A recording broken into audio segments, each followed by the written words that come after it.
Hi everybody, it's Alexia from Mystic's Path, and I am back with another healing video for you guys. And today I want to talk about the healing of men.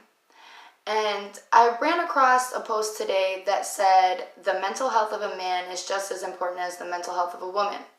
And this rung very true for me. And I wrote this long post about it and I shared it. And Spirit was like, no, that's enough. We're gonna have to make a video on this. And I was like, are you sure? Not very many people are going to like this. There's going to be a lot of triggered emotions by this video. And Spirit was like, no, there needs to be enlightenment on this subject and you're the one who needs to do it. And I was like, all right, say less. That's what we're doing.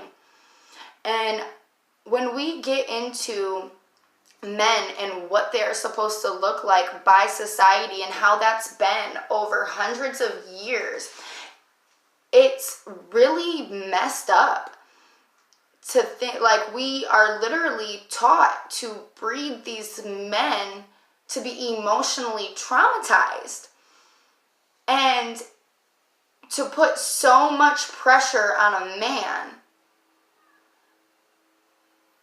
Like the pressure of a god on a man when he is human is wrong. Yes, men are strong and durable and providers and leaders by nature, but they are just like us when having emotions too. And what really came through to me was the fear of having emotionally intelligent men for a few different reasons. The fear of having emotionally intelligent men because we are afraid that it is going to make them too emotional or demasculinize them because they are in touch with their emotions and afraid that they are going to start acting like women.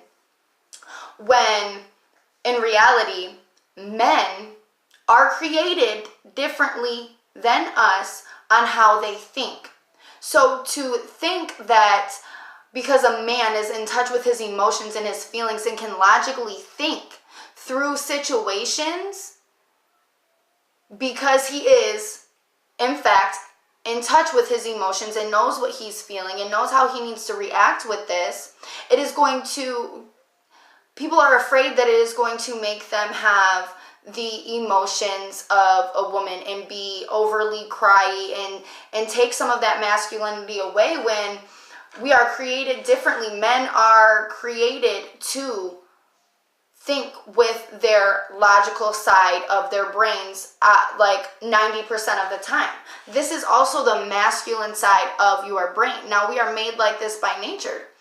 Women are created and ideally, in most cases, 90% of the time, not saying that we don't have more feminine men and more masculine women sometimes, because that may be the case, but mostly women think with their intuitive and feminine side of their brain, where we're giving and nurturers and taking care, we want to take care and receive and create. That is our nature. Men think with their logical side and think more based off of what they can see with their eyes and less off of their emotions, which women do. So how would it make sense? Do you think that by taking a man and telling him it's okay to have these feelings and to work through them in a healthy way, that you're going to in turn make him think with the opposite side of his brain? Because that's not how it's going to work. Now, we can all use our brains to work fully and intuitively connect and think with our emotions, but by saying that a man who is emotionally intelligent it's going to demasculinize him is absurd. And we teach these men from birth to do all of these things and be strong and not ever let the weight of the world make them crack. Don't crack under pressure. Don't show your feelings. Don't cry. If you cry, you have to be alone and not let anybody else know that you're feeling these things. Well, then we're creating this need to fill this void, that there's these emotions that are never dealt with. So then we're turning to drugs and alcohol to mask so they're not feeling these feelings that they can never let go of, because there's no way to express them, and they're not even allowed to say anything about what is bothering them, because it shows them as weak or unworthy, because they are showing a weak spot and they're breaking down, when really it's a vital part of human existence to be able to have these releases and to be able to release these emotions so you can get over it and move on. Now, I really feel like it's time that we start building our men up and giving them a safe place that say, whatever you have going on, you can come to me. You can come to me and you can talk to me, and I will be here for you no matter what it looks like. I am here for you. Because when women are being taught the same thing about men and thinking that they are weak if they show emotion, or not even thinking that, hey, he may have had a hard day or he's really going through something, and not even factoring that into anything, and then yelling and screaming because they forgot something, just because, like, they forgot milk on the way home, or they forgot to pick up whatever you asked them to pick up from the store on their way home from work after they just had a horrible day, and they may have forgot one item, and now you're talking about how he's not shit and can't ever do what you asked and this and that, and you're just adding to that. And then we are creating these issues, and these issues that will turn into sexual issues, because if you can't be there for him, then there is in turn wanting to seek validation from somebody else and wanting to feel good, and that is in turn in like creating acts of like sexual deviance, I guess you could say. But and that's the issue. And not only that, they're being traumatized by their dads, because you have to be strong, you have to do this, you can't cry, crying's for girls. And then their moms are doing the same thing, and these men never have a place to ever feel safe. And I really feel like we need to bring that to attention and say, hey, this is wrong. Just because we've been doing this for the past hundreds and hundreds of years doesn't mean that it has to continue to be this way, because when we are not connected as people, it is creating these issues in our society. These issues that society wants to keep as issues. Because if we are connected with each other, we are more powerful, and we will be able to live in a state of being that is more comfortable in the way that we are supposed to ideally live. But our reality that we are currently in right now isn't fitting that. When you have men and women that are emotionally honest with each other and letting each other know what it is that they need on an emotional level, and to be able to say, hey, I just need a moment to breathe, and be able to be in a safe space of doing that, we are going to be more healthy in our relationships, our romantic relationships. It's going to be more healthy relationships with our kids. But also, when you give a man the space to give him a safe haven, to be able to breathe and to be able to be there for him and let him just spill out the weight of the world and just unload, the acts of rage will go down tremendously, because then they're not holding in so much, so deep inside, that one little thing is going to set them off. And now there's acts of rage, and other people are getting hurt, and then they're going to jail, and then they're destroying our families even more. And if you can't see the issue with this, and with this stigma and all the problems that it creates for us within our relationships, within our partnerships, with our relationships with our parents, with our relationships like sexually, and just relationships period, on how a whole race of men being openly traumatized and that being accepted by society really affects them. And the fact that it is put so much placement on the healing of women. Yes, women heal. I'm not taking any validation away from your healing.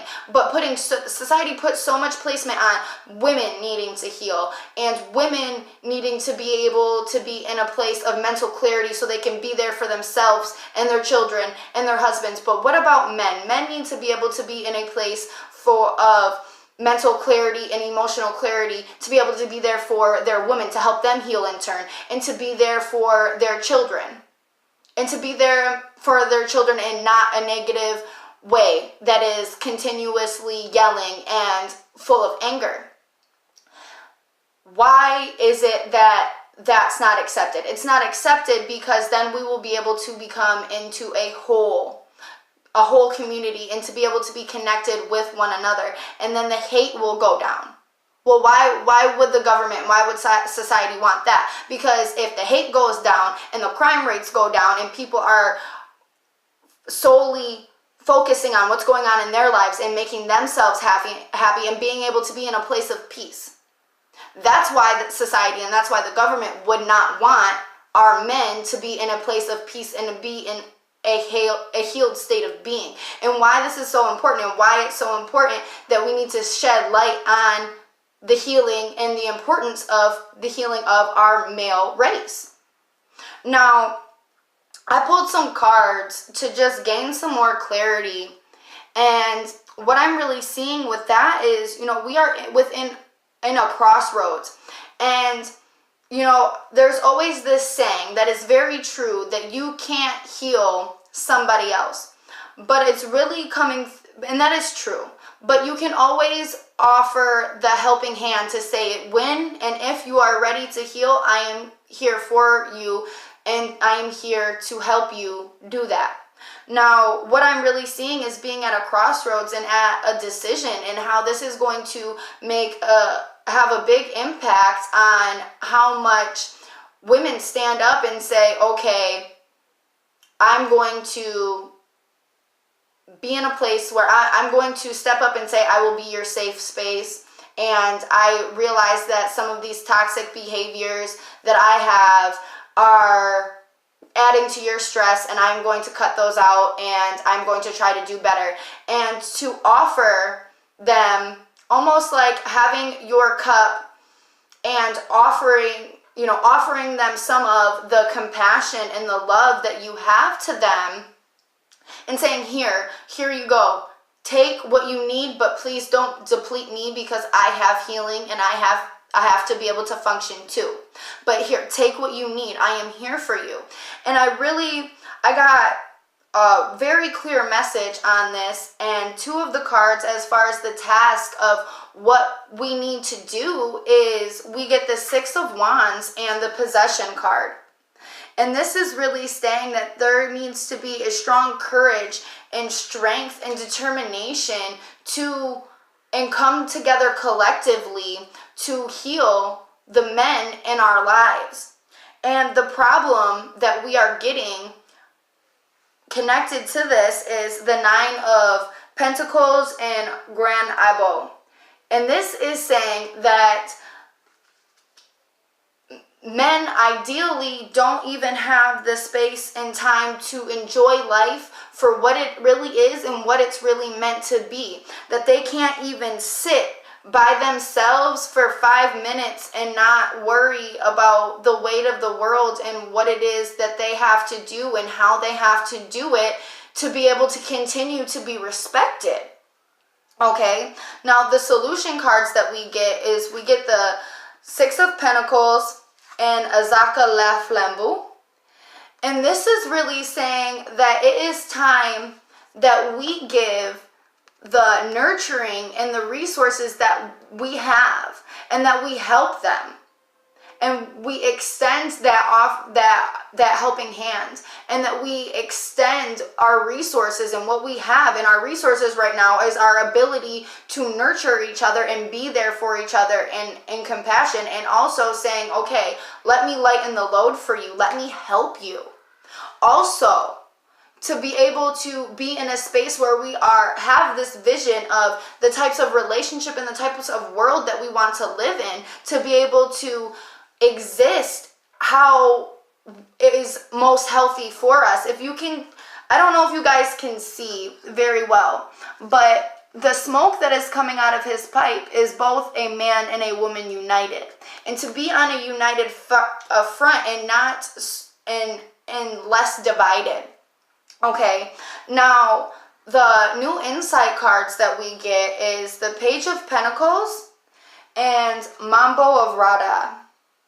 And this is really saying that we need to look towards the future and look towards the future of our sons and the future of our grandchildren and the future of men in general, and look at the bigger picture on how much better of a world we could live in if we healed our men.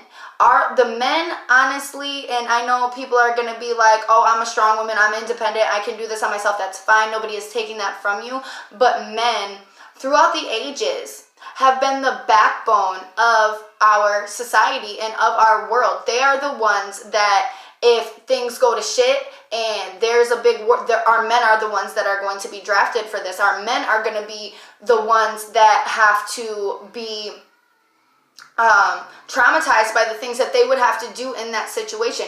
Our men helped lead and build and provide. Up until recent generations, men have been the breadwinners until recently, and you can't deny that. Whether you are an independent woman and you do things for yourself, which I don't take that from you, more power to you. I am all for women empowerment, and I am all for working women and everything. I'm a business owner myself, but we're talking about men here and how much our world could be a better place if our men were healed. And to really cut through the illusion of, oh, he's weak if he shows a little bit of emotion, or he's weak if he decides that he just needs a day. Because that's not true. That's not true. You're putting these men on this pedestal of this God, like energy, like you're putting your man or your brother or your dad on the pedestal of Zeus, the lightning god. Well, how does that make sense when he's literally born a human just like you? And that is what you need to see, and that is the illusion that you need to look through and be able to see clearly, because this stigma that we have is not helping anybody. It is creating generations upon generations upon generations of cold-hearted, emotionless men that makes it hard to even find a good person to be around without lies and deceit, because of they don't even know where to look or to go or to do, because they have so much going on with inside of them. They have demons that they're fighting from their whole lives, from childhood, that they've never been able to express. Think about that. Think about that. Think about how toxic that is. Think about, why do you think that a lot of these men have so much heart issues? Because of how heavy that pressure is on your chest and on your shoulders. Think about that, okay? Now, the conclusion cards that we get is the Page of Swords and a Zane. And this is really saying that we need to come through from a logic point of view and say, hey, I don't know what this is going to take, but you are a part of my community. You are a part of my tribe. I am connected to you just as we are all connected. And I have a devotion to you as being in part of my community to make a change and to make a change for the betterment of you. If I have that in my power, I will help you to be able to lead a happy, fulfilling, less painful life. And why wouldn't we want that? Why wouldn't we want that? That's my question. Why wouldn't you want that? Okay, now I hope that this video was really helpful for you. Please, I ask you to share this, because chances are it's going to shed some light for somebody and help somebody that you know. If you have any questions, please feel free to contact me. And if you are looking for a session yourself, please email me. My email will be linked by the title. Thank you. Everyone have a wonderful day.